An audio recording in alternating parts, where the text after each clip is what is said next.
I have one small doubt. ఇప్పుడు ఇదంతా self డిఫెన్స్లోనే అయింది కదా, ఇట్లా కోల్డ్ బ్లడెడ్ మర్డర్ అయితే కాదు కదా? కాదు టిల్లు, ఐ ప్రామిస్. మళ్ళీ పోదాం కదా, పోలీస్ స్టేషన్ పోయి నిజం చెప్పేద్దాం కదా. పోలీస్ పోలీస్ అని అనొద్దు టిల్లు, ప్లీజ్. ఎందుకు అట్లా పోలీస్ పోలీస్ అంటే భయపడుతున్నావు నువ్వు? హ? పాత కేసులు ఏమైనా ఉన్నాయా నీ మీద? ఉంటే చెప్పు, నేనేం అనుకోను. ఎందుకంటే నేను ఒక నైట్లో ఒక సర్ప్రైజే హ్యాండిల్ చేయగలుగుతా రాధిక. ఇట్లా మల్టిపుల్ అంటే నాతో కాదు. ఇప్పుడు పోలీస్ స్టేషన్ పోయినాక అక్కడ సడన్ గా ఇట్లా నువ్వు India's most wanted number 1 criminal అని తెలిసిందంటే గుండా ఇస్తాను నేను. అసలు డెలికేట్ మైండ్ నాది. అవును టిల్లు, 40 మర్డర్స్ చేశాను. 5 years నుంచి నన్ను వెతుక్కున్నారు. అట్లా నాకు ప్లీజ్, నాకు భయం అవుతుంది. మరి ఇంకేం టిల్లు, అప్పటి నుంచి చెప్తున్నా పోలీస్ పోలీస్ అంటే వద్దు అని.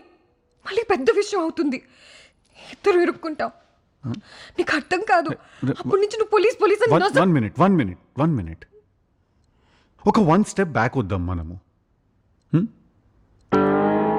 ఇప్పుడు ఇందాక నువ్వు మన ఇద్దరం ఇరుక్కుంటామని అన్నావు కదా, అంటే నేను ఎందుకు ఇరుక్కుంటాను?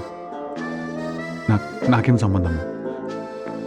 నాకు వాడు ఉన్నట్టు కూడా తెలియదు. నాకు వాడు టిల్లు, మనిద్దరు ఫొటోస్ ఇంకా ఎక్కడ సేవ్ చేసుకున్నాడో తెలీదు మనకి. అండ్ ఈ బిల్డింగ్ లో CCTV కెమెరాస్ ఉన్నాయి.